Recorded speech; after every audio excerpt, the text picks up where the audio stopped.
Our title for this presentation is Utilising and Considering Appropriate Literature. Present a presentation detailing the impact of the Paralympics on disability sport and inclusion. So the government said that the London 2012 Olympics would help drive forward the cause of disability equality by changing attitudes, improving access and opening up new opportunities across sport, culture and business. This is from the Inspired by London article 2012. Therefore, we need to look at has the London 2012 Paralympic Games achieved the above and how has it done this?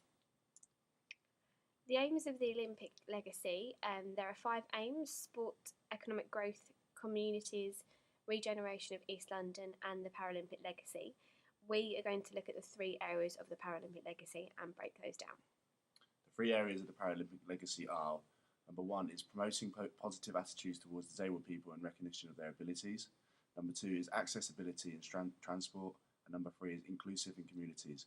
We found this on the Office for Disability Issues 2013 website. Looking at the financial side of things, the London 2012 Olympic and Paralympic Games cost a total of £8.77 billion, revealed by the BBC. It's been stated that the UK economy has been boosted by a staggering £9.9 billion as a result of the Games and the Paralympic Games. That links back to the economic growth section of the legacy of the Olympic Games. But looking how this has been reinvested and how much has it been into physical education, activity and sport.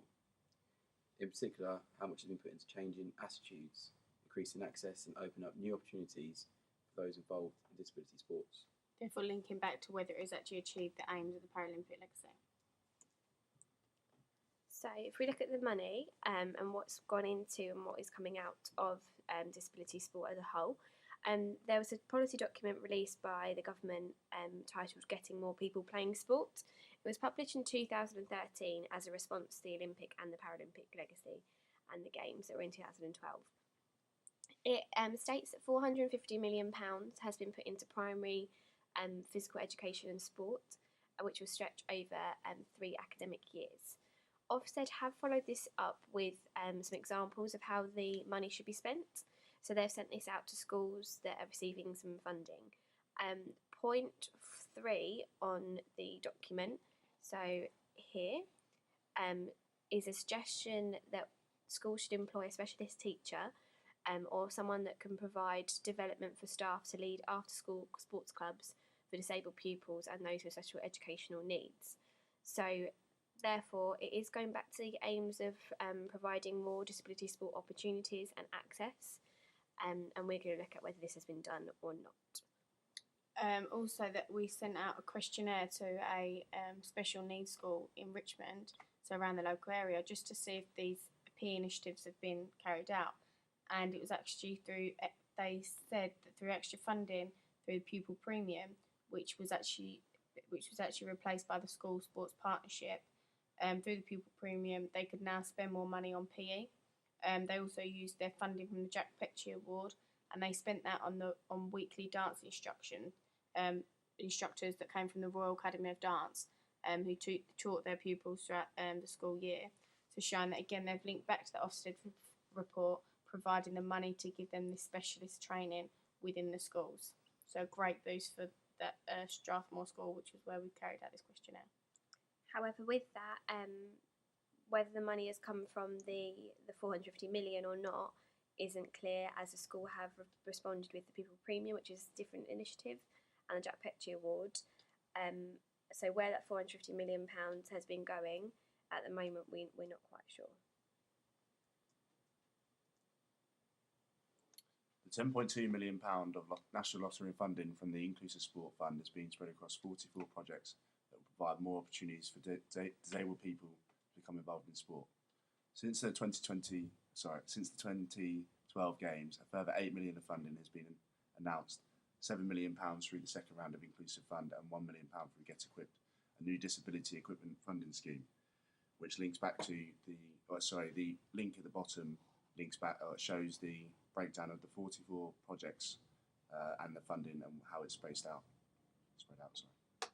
The Get Equipped Foundation is run by Sport England, and its aims to provide equipment for those who are disabled, so grassroots clubs, aims to provide equipment for them so they can continue with the disability sport inclusion and progressing through that, and also linking them with schools who can also use the equipment to use in their lessons. So we're going to look at the Paralympic legacy, showing proof that we found that the Paralympic legacy exists, and the proof that it perhaps doesn't exist as much as it would want to. So we're going to have a small debate on how this is on evidence we've found. So me and Matt will be looking at proof that the Paralympic legacy exists, and Ali and Bill will be looking at the Paralympic legacy doesn't exist. So for our first point, we'd say that more disabled people are now taking part in sport. Through the Sport England Participation Survey in 2013, the latest results show that 18.5% disabled people are now playing sport more regularly, which is up from 15.1% in 2005, just showing a major increase within this time, which was when the Olympic was taking part. I am going to argue Maria's point, as although the results of the survey do show an increase, that increase could have been within any time between 2005 and 2013. So, for example, it could have been as a result of the Olympic Games previously, not necessarily the London 2012 Games. We currently don't have a breakdown of the figures for just the year 2012-2013, so we can't support the evidence either way with any data, unfortunately. Another point that proves that is this is from the Select Committee of the Olympic and Paralympic Legacy 2013. It says how 91% of viewers that watched the coverage of the games demonstrated that it showed that what disabled people can do rather than what they can't, and it showed off their talents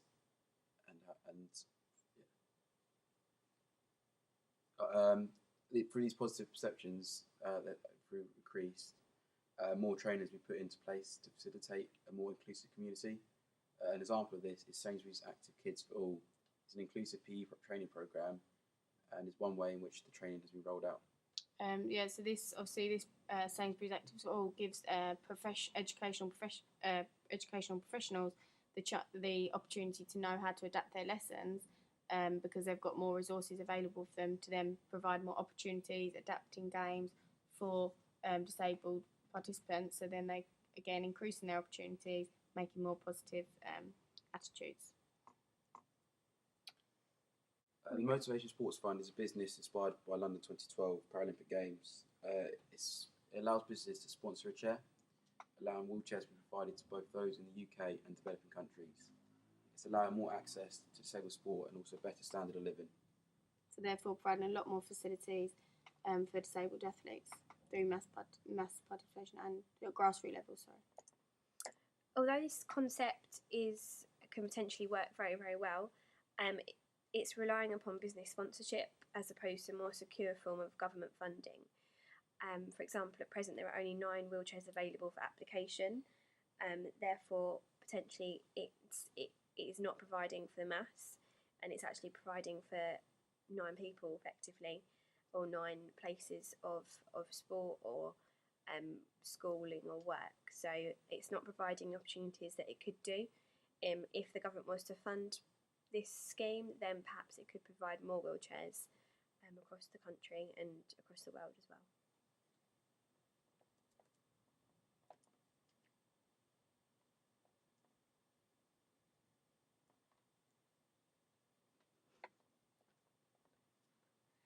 Okay, another last point to show that Paralympic legacy actually exists is the Pentathlon Challenge, which started since 1996, and it's raised over 5 million benefiting young disabled people through sport.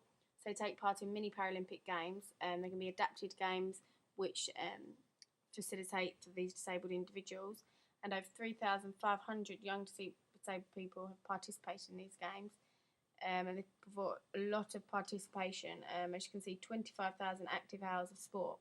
So therefore, providing this mass participation, getting involved as in much sport as possible. So increasing this awareness that there is facilities and opportunities available for them.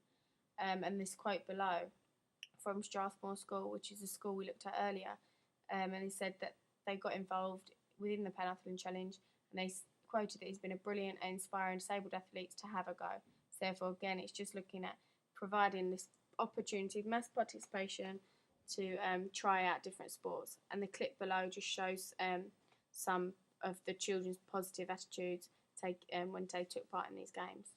St Mary's University have hosted a platform challenge in order to increase amongst the training teachers at the uni and coaches to be involved in the community and getting them used to disabled sports. The UK Sport have recently cut the funding for Paralympic sports such as visually impaired football, goalball, wheelchair fencing. So although the schools may be receiving £450 million, however, at the grassroots level, the funding is not in place to provide adequate facilities, access, opportunities and coaching, so therefore this is a barrier to participation. So building upon that, children in schools may be having a fantastic time enjoying the sport they're playing, enjoying the opportunities for disability sport. However, once they leave school, or if they want to play something outside of school, the access isn't always there. So, for example, here Tim Collingsworth, Chief Executive of Paralympics Great Britain, he has said that many clubs in the UK do not have the suitable facilities for disabled people to participate. That was a result of the Sport and Recreation Alliance survey, which highlighted that fact. They also don't have the suitably trained staff and the appropriate equipment to deliver the appropriate level of disabled participation. Tim Hollingsworth has stated that this needs to be changed. It needs to be high on the disability sport agenda following the incredible positive impact of the London 2012 Games, and more must be done. There's been a 25% increase in people playing wheelchair basketball, and also 2 new clubs of wheelchair rugby have been set up as a result of London 2012, both in areas of the UK where no clubs had existed before. To our own Sportfest in December, when 1,000 people came through the doors in 2 days to try a Paralympic sports show, there's definitely been an increase in participation, although this is on a small scale and not nationwide.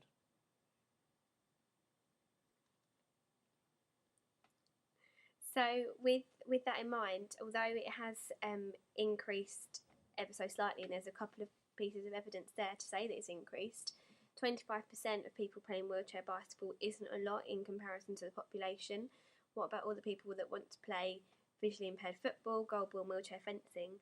Their funding has been cut. So although a couple of these clubs have been set up nationally, not enough is being done for the masses to get them all involved in sports.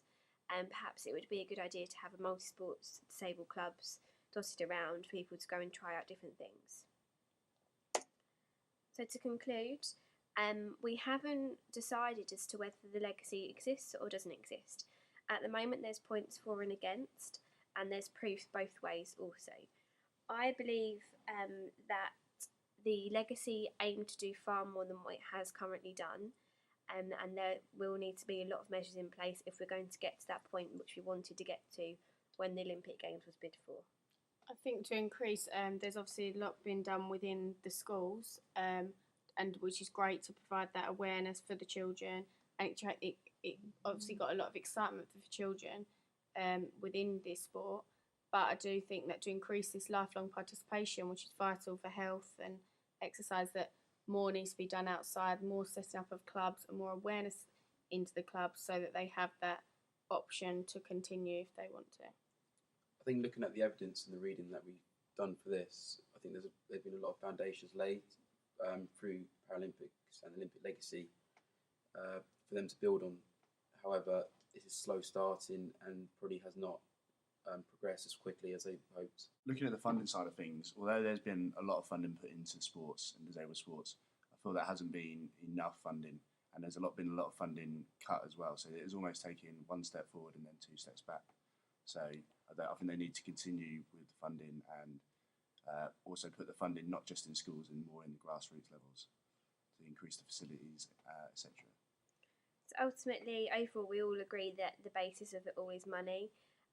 So if the government come up with some money, they should be putting it into these grassroots and the schools and disability sport in general.